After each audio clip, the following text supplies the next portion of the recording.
तो hello guys, आज है मेरा 180 दिन चैलेंज का आज 18वां ब्लॉग और 18वां दिन है आज मेरा। तो इसमें मैं आपको बताऊंगा कि कर्मा यानी कि जो आप कर्म करते हैं, अगर गलत कर्म करते हैं तो वो रिटर्न आपको ज़रूर मिलता है। वो जब लोग बोलते हैं कि ऊपर जाओगे तो उसका परिणाम मिलेगा, देखिए ऊपर जाओगे तो कुछ नहीं मिलेगा, ठीक है। मेमोरी यहीं से पूरी रीसेट होके जाती है। ऊपर इतना टाइम नहीं है कि आपकी मेमोरी वो रीसेट करेंगे, यहीं से सारी चीज़ें रीसेट हो जाती हैं। मतलब सिंपल कहने का मतलब है कि जो लाइफ में आप गलत करते हैं तो उसका परिणाम आपको यहीं पे मिलता है।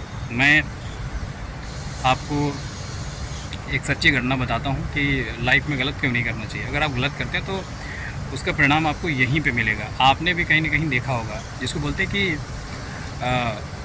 कर्मा, आपने सुना होगा। कर्मा मतलब कर्मा से रिलेटेड तो पूरी गीता लिखी गई है। तो गीता आपने पढ़ी होगी या फिर नहीं पढ़ी होगी तो एक बार आप ज़रूर ट्राई करें, बहुत ही अच्छी है। तो इसके बारे में मैं बात करने वाला हूँ। तो बेसिकली कर्मा के बारे में बात कर रहा हूँ। तो कर्मा क्या होता है, एक बार मेरे गांव में एक लोग रहते थे, ठीक है, अभी भी रहते हैं।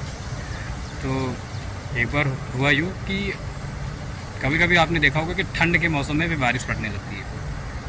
तो ठंड के मौसम में बारिश पड़ रही थी, इतनी तेज़ बारिश पड़ रही थी कि ठंड के टाइम पे अब एक फीमेल डॉग, तो फीमेल डॉग ने 6 बच्चों को जन्म दिया, ठीक है, 6 बच्चों को जन्म दिया। फिर अब वो क्या उसने किया, वो एक गांव में होता है, बांस होता है, तो उसमें दे दिया उसने। तो रात में बारिश होने लगी, इतनी तेज़ बारिश होने लगी, बच्चे चिल्लाने लगे। तो वो बच्चे उठ के, या फिर मतलब जो फीमेल डॉग थी, तो उसने अपने बच्चों को उठा के उनके घर में शिफ्ट कर दिया, जिनका घर नज़दीक में था। उन्होंने क्या किया, उन बच्चों को भरा, और मतलब रात में नहीं, सुबह उन्होंने उस बच्चों को भरा और दूर ले जाके नदी में फेंक दिया। नदी में फेंक दिया। अब देखिए यहाँ पे ये चलता रहा। अब थोड़े दिन बाद उस लड़के की शादी होती है जिसने फेंका था। उसने कैसे भरा था, ये जो कट्टे होते हैं, खाद की जो बोरी होती है, उसमें उसने भरे और उसने ले जाके नदी में फेंक दिया। थोड़े दिन बाद उस लड़के की शादी होती है, और लड़के की शादी होती है, फिर शादी हुआ अच्छे से। शादी होने के बाद फिर हुआ यूँ कि उसकी मतलब वाइफ प्रेग्नेंट होती है। तो उसके बाद फिर प्रेग्नेंट होने के बाद उनका बच्चा होता है। और बच्चा होने के बाद बच्चा डेथ कर जाता है। तो यहाँ पे फिर उसको काफ़ी प्रॉब्लम हुई। तो ये कहने का तात्पर्य था कि कर्मा, अगर आप गलत कर्म करते हैं तो उसका परिणाम आपको यहीं भी मिलता है, रिटर्न मिलता है। और फिर उसके काफ़ी उससे लेके झगड़े हुए, वो अपने घर चली गई, अपने यहाँ, मतलब काफ़ी सारे झगड़े हुए।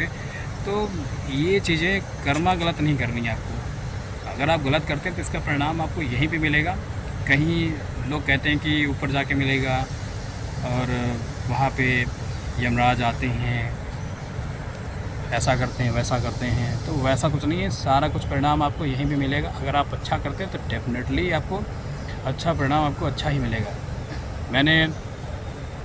आप कभी अच्छा करके देखें तो आप देखेंगे, जब आप कभी मुसीबत में होंगे तो उस चीज़ का आपको जो परिणाम है, या फिर ऑटोमेटिक कुछ न कुछ आपको वहाँ पे लाइक एक मिरेकल टाइप का आपको दिखेगा। तो लाइफ में आपको अच्छा करते रहना है, कभी भी लाइफ में आपको गलत नहीं करना। अगर आप गलत करेंगे तो डेफिनेटली आपको गलत का जो परिणाम होता है आपको यहीं पे मिलेगा। तो गलत नहीं करनी है। और आप पढ़ना है तो एक बार गीता ट्राई करें। गीता में आपको लिखा होगा, बहुत सारी चीज़ें लिखी, एक बार पढ़ेंगे तो आपके दिमाग पे वो चीज़ें आएंगी कि कर्मा क्या चीज़ होता है। तो डेफिनेटली आप इसको एक ट्राई करें। तो यही मैं आज ब्लॉग के माध्यम से बताने वाला था कि कर्मा आपके लिए कितना इफ़ेक्टिव हो सकता है। कितना गलत करते हैं तो उसका परिणाम गलत, और सही करते हैं तो डेफिनेटली आपके साथ सही होंगे। तो बस यही बताना था। तब तक के लिए मिलते हैं अगले ब्लॉग में। Thank you. जय हिंद, जय भारत।